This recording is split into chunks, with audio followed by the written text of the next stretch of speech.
जय बोलो देवाधिदेव 1000 श्री भगवान महावीर स्वामी की जय जय जय। अहिंसा परमो धर्म की जय जय जय। परम पूज्य आचार्य गुरुवर श्री विद्यासागर जी महाराज की जय जय जय। बोले परम पूज्य गुणायतन प्रणेता मुनिवर श्री प्रमाण सागर जी महाराज की जय जय जय।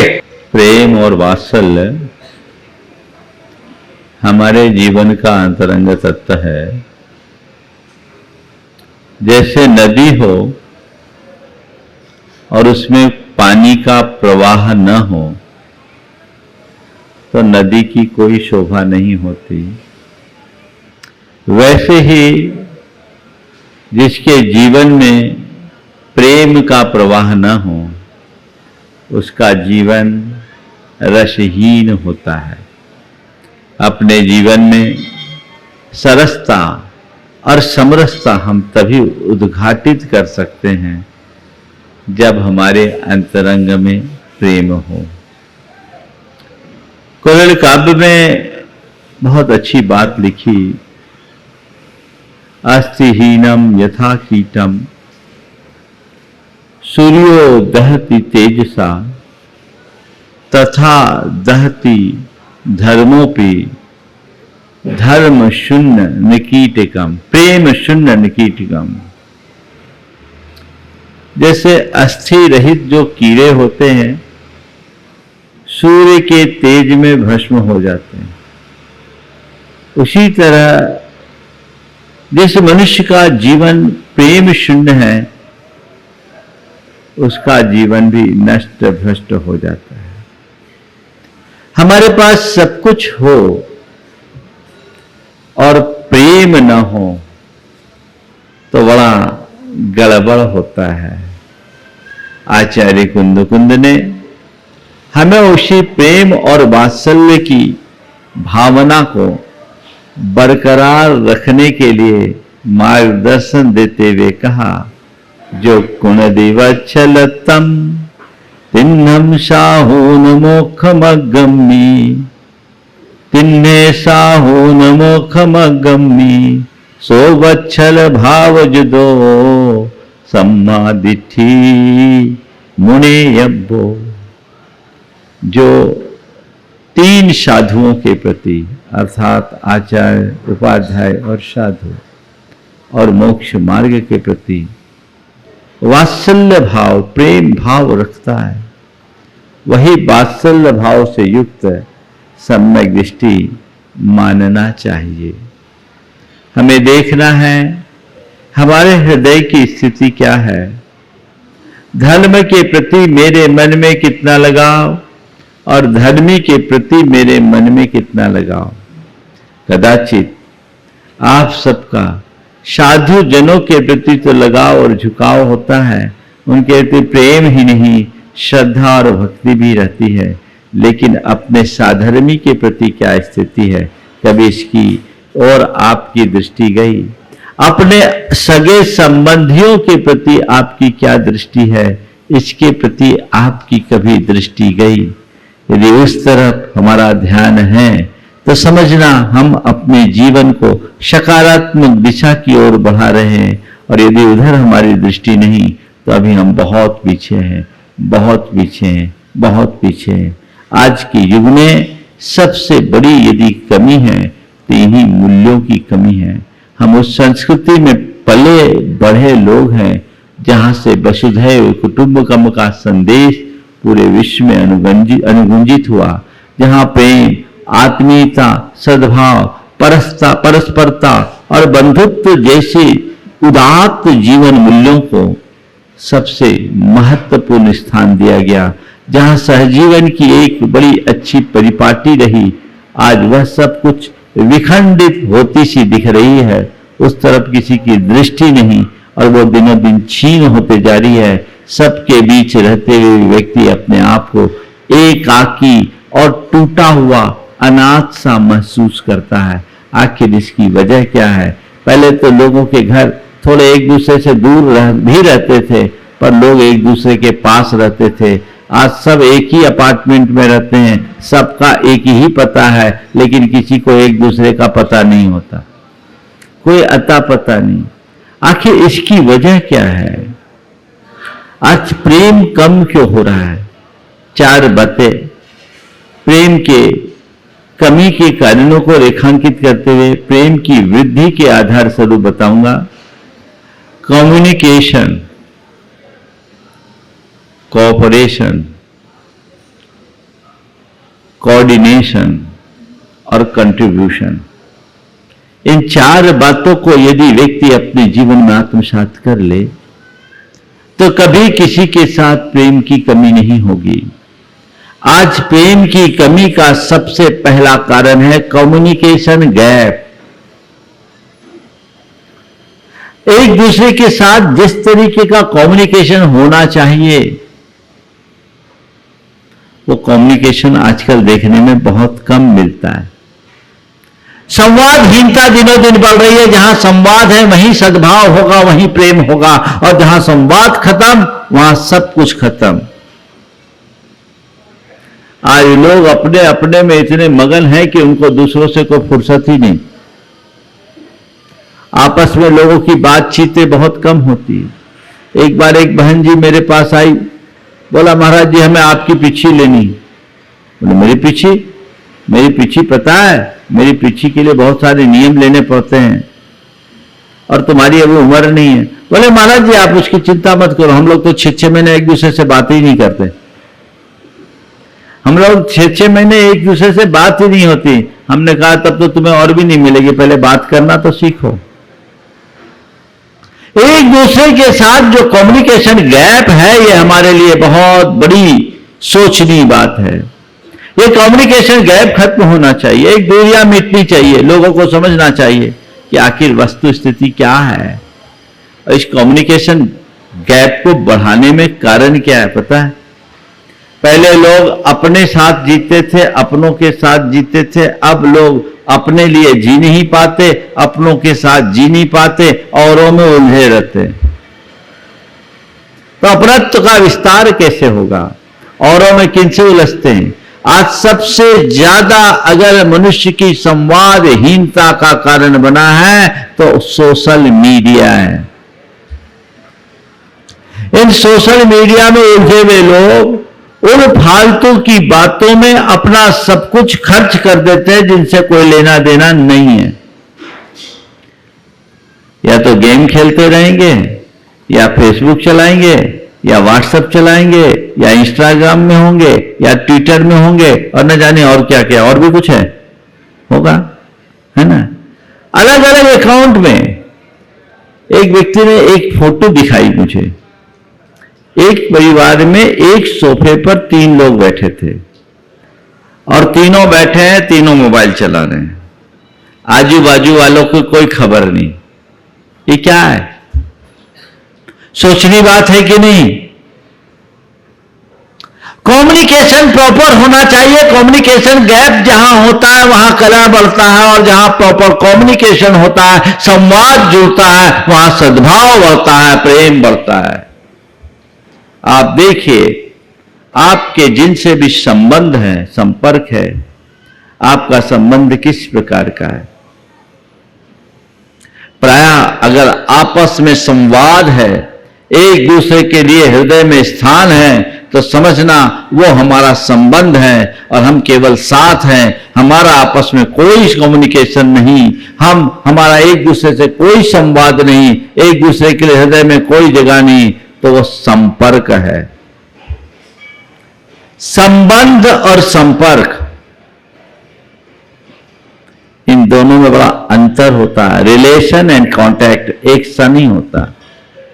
क्या अंतर है बताऊं? जहां हम फिजिकली मिले और मेंटली ना मिले वो कांटेक्ट है, और जहां हम फिजिकली मिले या ना मिले, मेंटली मिले रहें, समझ लेना वो रिलेशन है। उदाहरण देता हूं, दूध में पानी मिलाओ,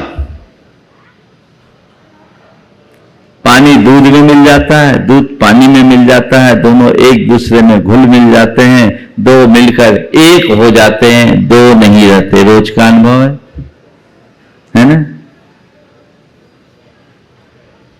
और पानी को अगर तेल में यदि पानी मिलाओ तो क्या होता है? तेल अलग रह जाता है, पानी अलग रह जाता है। दोनों एक साथ है पर एक नहीं है, और दूध और पानी एक साथ ही नहीं, एक भी है। इसलिए दूध और पानी की तरह संबंध होता है और तेल और पानी की तरह संपर्क होता है। एक साथ रहो और एक न रहो तो समझना केवल संपर्क है, और एक साथ रहते हुए एक हो जाओ, एक में हो जाओ तो समझना संबंध है। समझ गए? हलवाई दूध को तपा रहा था, दूध में उफान आया, इसलिए उफान आया कि पानी जल रहा था। पानी आया दूध के पास, कहा मुझे मिला लो, मेरा कोई मोल नहीं, तुम मिला लोगे, अपना लोगे तो मेरी भी कीमत बढ़ जाएगी। दूध ने कहा जाओ, हम दोनों साथ रहेंगे। और पानी दूध की बात मानकर दूध में आ गया और दूध ने उसका स्वागत किया। दोनों घुल मिलकर रहने लगे। हलवाई दूध को तपा रहा था, अचानक तपाया तो दूध को लगा, रे जिसको मैंने शरण दी उसे तपाया जा रहा, ये ठीक नहीं होगा, ये आग मेरे साथी को तपा रही है, मैं इसे अभी बुझा के छोड़ूंगा। और दूध उबल गया, दूध में उफान आने लगा। हलवाई की दृष्टि पड़ी, एक चुल्लू पानी दूध में डाला, कहा मेरा साथी सुरक्षित है। दूध का उबाल ठंडा हो गया, दूध का उबाल ठंडा हो गया। एक दिन पानी तेल के पास गया और कहा भाई तुम्हारा बड़ा मोल है, मुझे कोई पूछता नहीं, यदि मुझे थोड़ी जगह दे दोगे तो बड़ी कृपा होगी। तेल ने ऐठ कर कहा तेरी कोई कीमत, तेरी कोई औकात की मेरे पास है, रहेगा? बोले चल आना है तो आ, मेरे पैरों के नीचे रहना पड़ेगा। बोले पाँव के तले ही सही, जगह मिल जाएगी, उसी में मैं कृतार्थ होऊंगा। पानी तेल में आया, तेल ऐठ के उसके सिर पर बैठ गया। पानी तेल में आया और तेल ऐंठ कर उसके सिर पर बैठ गया। फिर क्या था? दिया जलाया, पानी नीचे पड़ा रहा, तेल जल गया। दिया जलाया, पानी नीचे पड़ा रहा, तेल जल गया। बात केवल इतनी सी है समझने की। आप देखिए आपकी स्थिति कैसी है, दूध और पानी की तरह या तेल और पानी की तरह। अगर दूध और पानी की तरह है तो समझना जीवन सकारात्मक दिशा की ओर बढ़ रहा है, और तेल और पानी की तरह है तो अभी हम नकारात्मक दिशा में हैं। संपर्क नहीं, संबंध होने चाहिए। एक साथ रहने में मजा नहीं है, एक में होकर रहने में मजा है। उसके लिए प्रॉपर कम्युनिकेशन होना चाहिए। पहले लोग कितने भी व्यस्त रहते थे, बैठ करके आपस में गपशप किया करते थे। अब तो लोगों को समय ही नहीं, आए तो टीवी ऑन हो गया या मोबाइल ऑन हो गया। और अब तो पहले तो थोड़े बहुत खाते पीते वक्त भी दो चार बातें हो जाती थी। अब वो लोग सब्जी के साथ भोजन नहीं कर, रोटी नहीं खाते, मोबाइल के साथ खाते।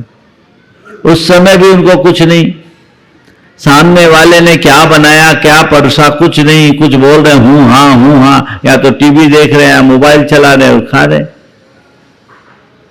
आखिर इसकी जरूरत क्या है? पहला संवाद उनसे रखो जिनके तुम साथ हो, बाकी संवाद बाद में। अपना कम्युनिकेशन निज से बनाओ और जिन्हें तुमने अपना बना रखा है उनसे बनाओ, फिर औरों से बनाओ, तब जीवन धन्य होगा। सच्चे अर्थों में देखा जाए तो खुद के साथ भी खुद का संवाद नहीं। लोगों को इतना समय ही नहीं कि खुद से भी बात कर सके, औरों की बात तो जाने दीजिए।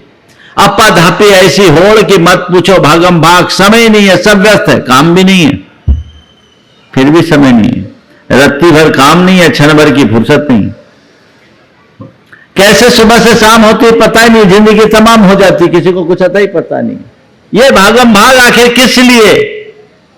ऐसी आपा धापी आखिर क्यों कर? मनुष्य को यहां बहुत समझने की जरूरत है। क्यों? कम्युनिकेशन प्रॉपर होना चाहिए, और जब आप एक दूसरे के साथ अपना संवाद बनाए रखेंगे तो सुख दुख की बातें होगी, और यदि एक दूसरे के पीछे कोई मिसअंडरस्टैंडिंग होगी तो वो भी क्लियर होगी। गलतफहमी हमें एक दूसरे से दूर करती है और संवाद एक दूसरे के निकट लाता है। यदि किसी के प्रति तुम्हारे मन में कम्युनिकेशन गैप हुआ, उसे पूरा करो, गैप मत रहने दो, खुल करके बातें करो, समझो, ये बहुत जरूरी है। आजकल घर परिवार में किसी को किसी से बात करने की फुर्सत नहीं। देखिए क्या स्थिति होती है। एक लड़की जो एक नॉन जैन लड़के के साथ विवाह करने के लिए उतारू हो गई, उसके पिताजी एक बड़े एडवोकेट थे, अपने शहर के लीडिंग प्रैक्टिशनर थे, बड़ा नाम था उनका। वो उसको लेकर मेरे पास आए, काफी समय बाद आए और मेरे पास आकर अपना वकीली तर्क देकर कहा कि महाराज जी, इससे पूछो कि एक लड़के के साल भर के प्यार के पीछे हमारे 20 साल के प्यार को क्यों भुला दी? साल भर के प्यार के पीछे हमारे 20 साल के प्यार को क्यों भुला दी? उस लड़की ने जो जवाब दिया वो हमें अंदर से हिला दिया। बोला महाराज जी, इनसे पूछो ये जानते कहां प्यार क्या होता है? इनको ये प्यार प्यार की बात करते हैं, हमारे पापा के पास प्यार है कहां? इनको क्लाइंट और कोर्ट और अपनी सामाजिक बातों के अलावा इनके पास फुर्सत कहां है? इनको कभी ये लगा कि इनकी बेटियां भी हैं, इनके बेटे भी हैं? इनको टाइम कहां? महाराज जी कहने को ये कहते हैं पर इनको कभी टाइम नहीं। हफ्तों हो जाती, हम तो इनका चेहरा तक नहीं देख पाते, बातों की बात करते हैं। महाराज मैं बहुत आगे निकल चुकी, मुझे घर में प्यार नहीं मिला और जिसका प्यार मिला मैं उधर चले गई। बात सोचने की, हालांकि मैंने उसको अपने तरीके से समझाया, लेकिन ये एक बहुत गंभीर बात है। जब माँ बाप अपने बच्चों के लिए प्रॉपर समय नहीं देते, माँ बाप का अपने बच्चों से ठीक तरीके से संवाद नहीं जुड़ता, तो बच्चों का फिर कहीं और कनेक्शन जुड़ जाता है और वो बहुत खतरनाक बन जाता है। इसलिए प्रेम की नींव डाले रखना चाहते हैं तो कम्युनिकेशन को प्रॉपर बना करके रखिए, उसमें कोई कमी मत होने दीजिए। आजकल तो क्या करे, हर किसी में कम्युनिकेशन गए, पति पत्नी में बातचीत नहीं, भाई भाई में बातचीत नहीं, पिता पुत्र में बातचीत नहीं, तो आखिर जीवन कैसे चलेगा? आप लोगों में क्या होती, पहले बकबक होती है फिर मौन हो जाते हैं, है ना? माने पहले झगड़ते हो फिर दूरी कर लेते हो। ये चीज ठीक नहीं है, ना बकबक हो ना मौन। सही संवाद अपने जीवन में बने रहना चाहिए और ठीक रीति से संवाद बनाकर रखेंगे तो वो हमारे जीवन की एक स्थायी उपलब्धि का आधार बनेगा और हमें उस तरफ तत्परता से लग जाना चाहिए। वही हमारे जीवनोत्कर्ष का आधार है। तो पहली बात कम्युनिकेशन, दूसरी बात कोऑर्डिनेशन, तालमेल, समन्वय, सामंजस्य।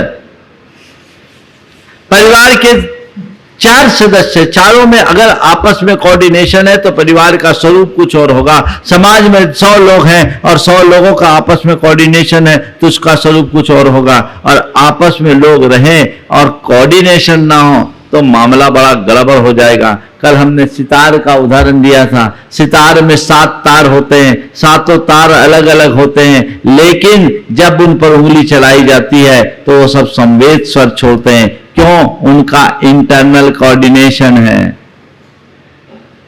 कोऑर्डिनेशन है। हर घर में हर व्यक्ति के अलग अलग विचार हैं, हो सकता है, लेकिन अच्छा विचार भिन्नता के बाद वैचारिक टकराव नहीं होना चाहिए। वैचारिक टकराव से बचने का पूर्ण प्रयास करना चाहिए। सब मिलजुल करके रहे, हिल मिल कर रहे, सबका एक दूसरे के साथ कोऑर्डिनेशन हो तो जीवन का मजा ही कुछ और होता है। एक सज्जन ने बताया, बोले महाराज जी परिवार में कोऑर्डिनेशन कैसा होना चाहिए। हमने देखा एक सज्जन के यहां अचानक बोले हम लोग आ गए और घूम घाम के आए, भटक गए थे, महाराज के दर्शन के निमित्त से निकले थे, लोकेशन मिली नहीं थी, सुबह से शाम तक भटके। हमारी साथ की बात बता रहा हूं। और लोग आए और शाम को 5 बज गए। दिसंबर का महीना था, 5:30 पे अंधेरा हो जाता।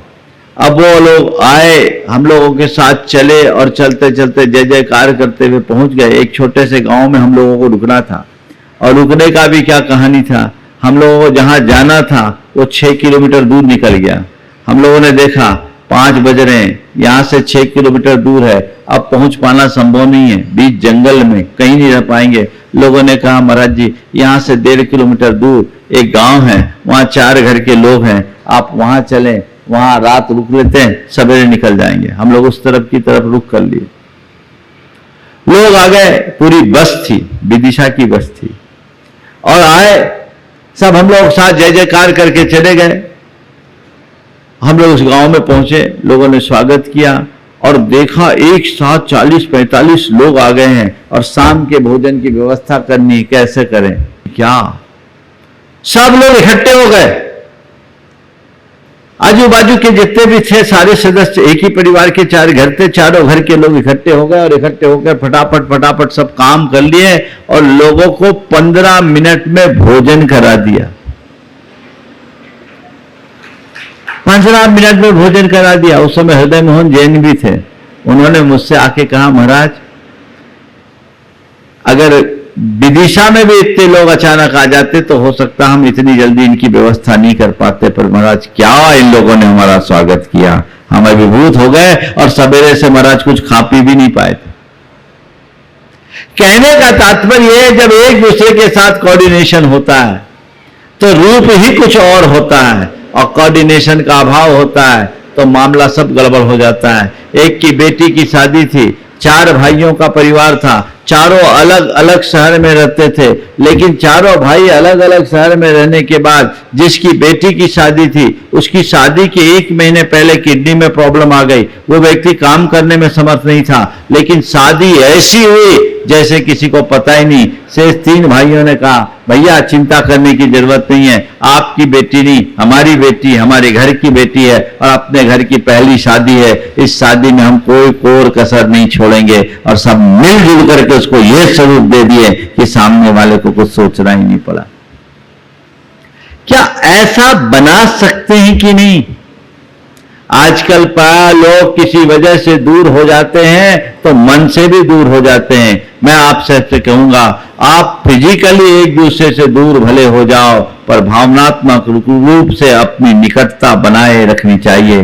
भावनात्मक निकटता कभी खत्म नहीं होनी चाहिए, ये प्रयास हमेशा होना चाहिए। कोऑर्डिनेशन बना करके चलो सब में, जिसमें जो हो वैसा करो, जिसके अंदर जो योग्यता है, जिसकी जैसी दृष्टि है, जिसके अंदर जैसी प्रतिभा है, जिसकी जैसी रुचि है, जिसकी जैसी क्षमता है, उसके अनुरूप वो काम करे और दूसरा जहां उसकी कमी उसकी पूर्ति कर दे तो जीवन निखर जाता है। और लोग एक दूसरे के साथ खींचातानी करते हैं तो जीवन बिखर जाता है। हमें जीवन को निखारना है, बिखरने से बचाना है, ये हमारी पहली प्राथमिकता होनी चाहिए। तो कोऑपरेशन, कोऑर्डिनेशन, और तीसरा है क्या बोला था, कंट्रीब्यूशन। कोऑपरेशन, कोऑर्डिनेशन, कंट्रीब्यूशन और क्या बोला, कॉम्बिनेशन बोला था मैंने, हाँ कम्युनिकेशन, हाँ कम्युनिकेशन, कोऑर्डिनेशन और कोऑपरेशन, चौथी बात।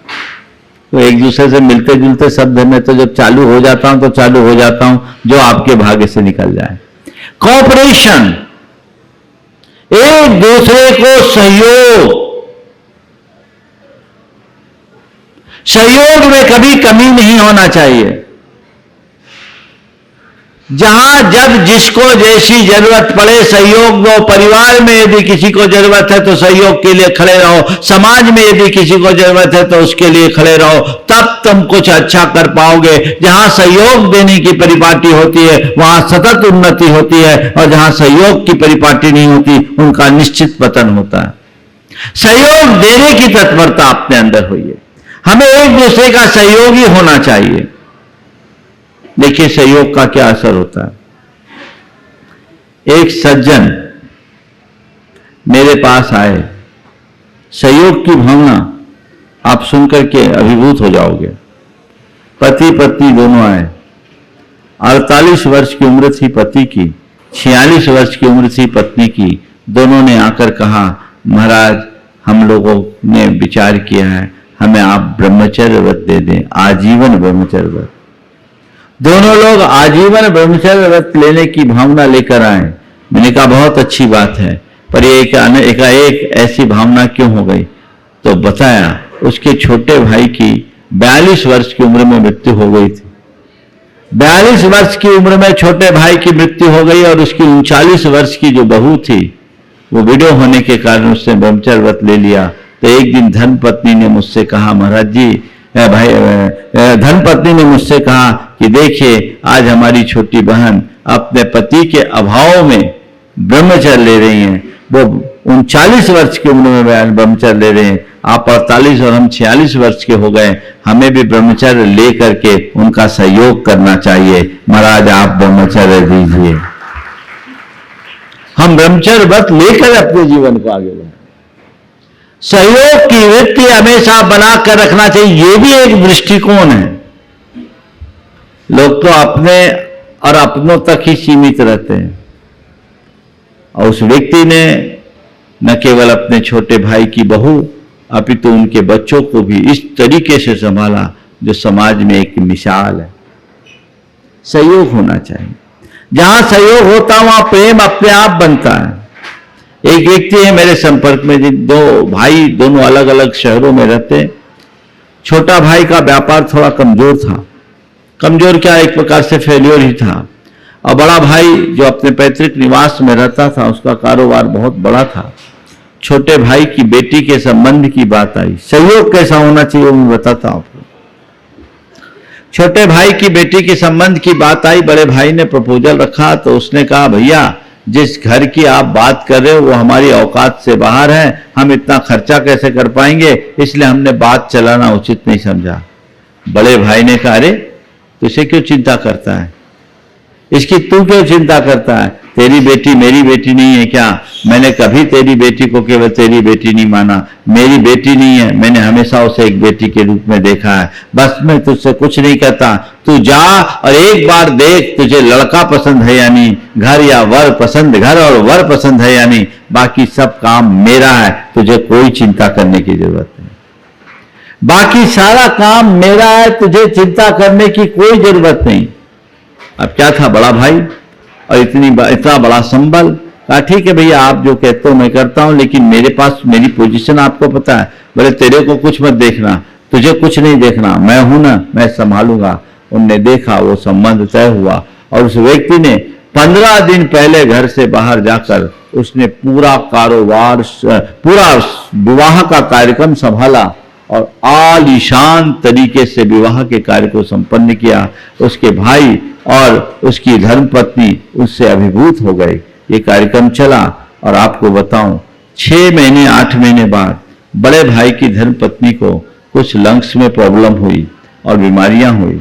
उसे इलाज कराने के लिए उसी महानगर में जाना था जहां वो रहता था। वो गई और वहां उसके भाई और बहू ने जो देवरानी ने जो सेवा की, उसने अभिभूत कर दिया। उसने कहा, महाराज जी हम आज जानते हैं कि सेवा का फल क्या होता है। जब हमारे पति इसमें खर्चा कर रहे थे तो मुझे कष्ट होता था कि ये व्यर्थ में क्यों कर रहे हैं, उनके लिए इतना खर्च करने की क्या जरूरत, अपने भी तो बच्चे हैं।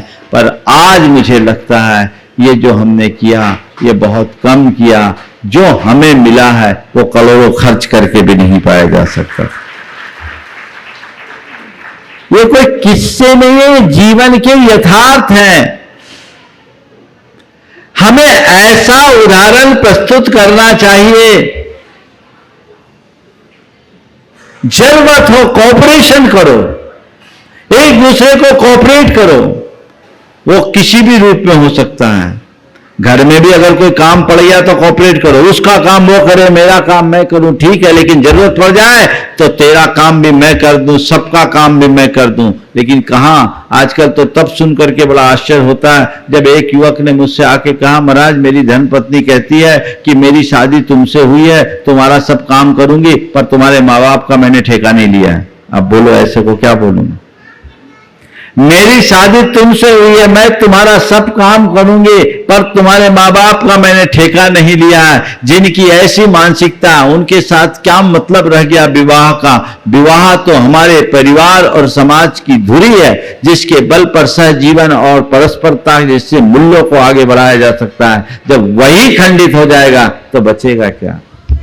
ये बिगड़ती हुई सोच का विकृत परिणाम है। इसके प्रति हमें बहुत बहुत गंभीरता से सोचना चाहिए और उसी अनुरूप अपने जीवन को आगे बढ़ाना चाहिए। तो हम एक दूसरे का पूरा सहयोग करें कोऑपरेशन होना चाहिए। एक बात ध्यान रखना, हमारा जीवन एक दूसरे के ऊपर निर्भर है। कब कौन काम आ जाए कोई पता नहीं। आज तुम दूसरों के काम में आओगे तो कल दूसरा तुम्हारे काम में आ सकता है। आज तुम जिसको एकदम व्यर्थ समझते हो, कल वो तुम्हारे लिए बहुत उपयोगी हो सकता है। इस बात को भूलना नहीं। इसलिए जब तक साधन संपन्न हो, अनुकूलताएं जहां जिसको जैसी जरूरत हो, कोऑपरेट करें। कोऑपरेशन में कोई कोताही न रहने दें। ये बहुत बड़ी जरूरत है। इसमें किसी भी प्रकार की शिथिलता उचित नहीं। और आखिरी बात है कंट्रीब्यूशन, हमारा योगदान। सहयोग ऊपरी होता है, लेकिन कंट्रीब्यूशन जो होता है वो उससे ऊपर। मैं कंट्रीब्यूट करूं समाज के लिए, समाज का मेरे जीवन के निर्माण में बहुत बड़ा कंट्रीब्यूशन है, तो मुझे चाहिए कि मैं समाज के लिए कुछ कंट्रीब्यूट करूं। मेरे परिवार का मेरे जीवन के निर्माण में बहुत बड़ा कंट्रीब्यूशन है, तो मुझे चाहिए कि मैं अपने परिवार के लिए कुछ कंट्रीब्यूट करूं। अगर मैं मुनि हूं, मेरे जीवन के निर्माण में मेरे गुरु का और मेरे संघ का बहुत बड़ा कंट्रीब्यूशन है, तो मेरी जिम्मेदारी है कि मैं अपने संघ के लिए, मैं अपने गुरु के लिए कुछ न कुछ कंट्रीब्यूट करूं। ये भाव मन में आता है? थोड़ा सोचो, तुम्हारे जीवन के निर्माण में तुम्हारे समाज की कोई भूमिका है कि नहीं है? हाँ है? बोलो, समाज ने क्या दिया हमको? हम तो महाराज खुद माँ बाप ने पाल पोस के बड़ा किया, अपनी मेहनत से पढ़ लिख कर खड़े हुए, और आज जो कुछ भी किए हैं हम सेल्फ मेड हैं। क्या है? सेल्फ मेड है। समाज ने कुछ दिया कि नहीं दिया? बोलो, हाँ क्या दिया? हाँ, मान सम्मान तो इसलिए दिया क्योंकि हमारे अंदर एबिलिटी थी। एक भिखारी को कौन पूछता है? फटीचर भरा घूमता रहता है। समाज का मेरे जीवन में कोई योगदान नहीं है। क्या है? क्या है? हाँ, बहुत सुंदर। समाज का सबसे बड़ा योगदान हमारे जीवन के लिए यही है कि ये समाज है जिसके कारण आज हम एक सभ्य नागरिक बन सके हैं, एक अच्छे इंसान बन सके हैं। हमारे जीवन के निर्माण में समाज का सबसे बड़ा योगदान है। अगर समाज हमारे साथ नहीं होता, हमारे इर्द गिर्द समाज नहीं होता, समाज का लिहाज नहीं होता, हमारे अंदर सामाजिक सरोकार नहीं होते, संस्कार नहीं होते, तो आज लुच्चे, लफंगे, आवारा, अपराधी बनकर घूमते फिरते। बोलो, है तुम पर ये योगदान? बोलो, एहसास करते हो कि मेरे जीवन के निर्माण में समाज का योगदान है, तो समाज को योगदान देना मेरी जिम्मेदारी है। कभी मन में ख्याल आता है? शायद नहीं। और यही मनुष्य के जीवन की बड़ी दुर्बलता है। अगर मेरे जीवन के निर्माण में समाज का योगदान है, तो मेरी जवाबदेही है कि मैं समाज के निर्माण में अपना योगदान दूं। ये हमेशा मन में भाव होना चाहिए, ताकि मैं समाज को आगे बढ़ा सकूं। मैं एक स्थान पर था, एक सामाजिक कार्यक्रम था, और वहां के एक बहुत बड़े एडवोकेट थे। वो एडवोकेट मतलब बड़े लब्ध प्रतिष्ठित, मध्य प्रदेश की ही बात है, स्थान का नाम नहीं ले रहा हूं। और मध्य प्रदेश में एक नामी वहां के कांग्रेस कमेटी के वे लीगल एडवाइजर भी थे, बड़ी अच्छी हैसियत वाले। मेरे पास आए, लोगों ने कहा महाराज जी इनको इस कार्य में जोड़ना बहुत अच्छा होगा। मैंने जब उनसे बातचीत की तो उन्होंने एक बहुत अच्छी बात कही, आंखें भर आई। बोले महाराज मैंने बहुत अभावों में पढ़ा है, समाज ने मुझे पढ़ा करके बड़ा किया है, मेरे ऊपर समाज का बहुत बड़ा ऋण है। आज आप मुझे जिस काम के लिए जोड़ रहे हैं, मैं समझता हूं मेरे कर्जे को उतारने में एक छोटा सा कारण बनेगा। मैं जरूर करूंगा, मैं जरूर करूंगा, मैं जरूर करूंगा। ये मन में भाव होना चाहिए। कंट्रीब्यूशन मुझे देना है। आप कंट्रीब्यूशन लेने के लिए तो आगे हैं, उसको मुझे कंट्रीब्यूट करना चाहिए। मुझे क्या कंट्रीब्यूट करना, ये भी तो देखो। मेरे जीवन के निर्माण में मेरे परिवार का बहुत बड़ा योगदान है कि नहीं है? सबसे बड़ा योगदान मां बाप का है, जिन्होंने तुम्हें जन्म दिया, जीवन दिया, संस्कार दिया। आज जो कुछ भी हो तुम, वो मां बाप के कृपा के प्रसाद से हो। मानते हो? हाँ, मानते हो? मेरे शरीर के मेरे शरीर का एक एक बूंद खून मेरे मां बाप की कृपा का प्रसाद है। मानते हो? तो मेरे मां बाप ने मेरे जीवन में इतना बड़ा उपकार किया, उनका इतना बड़ा कंट्रीब्यूशन है। हालांकि मां बाप कभी नहीं कहते कि मैंने तेरे उपकार किया, पर यह एहसास हमें होना चाहिए, हमने उनके लिए क्या दिया। क्या दिया? बुढ़ापे में धक्का, वृद्धाश्रम का मुख, क्या दिया? उपेक्षा, तिरस्कार, अपमान, अनादर। बोलो, कंट्रीब्यूशन होना चाहिए कि नहीं? और मां बाप को क्या कंट्रीब्यूट करोगे? केवल उनके भरण पोषण की जिम्मेदारी नहीं। आजकल के मां बाप इतने सक्षम हैं कि वो तुम्हारा अपने रिटायरमेंट के बाद भी उनका क्या, तुम्हारा भरण पोषण करने में समर्थ होते हैं। आज भी मैं बहुतों को जानता हूं जो रिटायर होने के बाद भी अपने बच्चों को पैसा देते हैं, रिटायर होने के बाद भी देते हैं। उनको तुम्हारे भरण पोषण की उतनी जरूरत नहीं है। अगर उनको कोई जरूरत है तो तुम्हारे श्रद्धा और समर्पण की है, तुम्हारे मान सम्मान की है, तुम्हारे विनय बहुमान की है, जिसका आज नितांत अभाव होता जा रहा है। और उसके कारण उनके चेहरे पर मायूसी दिखती है, बेबसी दिखती है, लाचारी दिखती है। मैं एक महानगर में था, एक सज्जन आए जो अरबपति थे, बहुत बड़ी कंपनी के मालिक थे। उन्होंने भरी आंखों से मुझसे कहा, महाराज जी, हमारे पास सब कुछ है पर हमारा कोई नहीं। हमारे पास सब कुछ है, हमारा कोई नहीं। आज लगता है कि हम जो पैसे कमाने में अपना जीवन खपा दिए, यदि अपने जीवन में प्रेम बढ़ाने में लगाया होता तो आज हमारा जीवन कहीं कुछ और होता। कंट्रीब्यूशन होना चाहिए। परिवार के एक एक सदस्य का हमारे जीवन के निर्माण में योगदान है, तो हमें परिवार के निर्माण में, परिवार की खुशहाली में, परिवार की समृद्धि में, परिवार की स्थिरता में, परिवार की एकता में अपना पूर्ण योगदान देना चाहिए। यदि हर व्यक्ति अपने इस तरह की जवाबदेही को समझ ले तो क्या कभी परिवार विखंडित होगा? विखंडित तभी होता है जब व्यक्ति का स्वार्थ उसके आड़े आ जाता है, वहां छल कपट हावी हो जाते हैं और मामला सब गड़बड़ हो जाता है।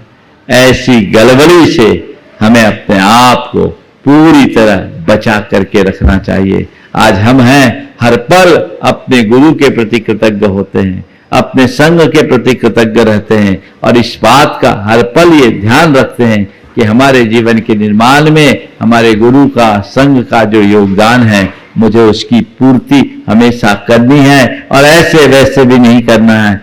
मुझे अपना श्रेष्ठतम प्रदान करना है। इसी वजह से मेरा प्रेम संघ के प्रति है, मेरी श्रद्धा गुरु के प्रति है। ये भाव आप भी ऐसे जगाओगे तभी अपने हृदय में प्रेम और वात्सल्य भर पाओगे, अन्यथा बातें रह जाएगी। हम लोग बातें बहुत करते हैं, लेकिन जो करने योग्य काम है उसमें अक्सर पिछड़ जाते हैं। हम पिछड़े नहीं। आज जो 4 बातें मैंने आप सबको बताई है, कम्युनिकेशन, कोऑर्डिनेशन, कोऑपरेशन और कंट्रीब्यूशन, आप इसे अपनाएं और कंपटीशन से बचें, कंपैरिजन से बचें, कंट्रावर्सी से बचें। चलो इस पर कल कर लेंगे। इसका उल्टा है, जो वात्सल्य को खत्म करने वाला है। क्या है? कंपटीशन, कंपैरिजन, कंट्रावर्सी, समझ गए? ये हमारे जीवन को तबाह करने वाले हैं। इनसे अपने आप को हमेशा दूर रख करके चलना है। जब हम इससे दूरी बनाएंगे तभी अपने जीवन को सफल और सुखी बना सकेंगे। समय आप सबका हो गया, यहीं पर विराम। बोलिए परम पूज्य आचार्य गुरुवर श्री विद्यासागर जी महाराज की।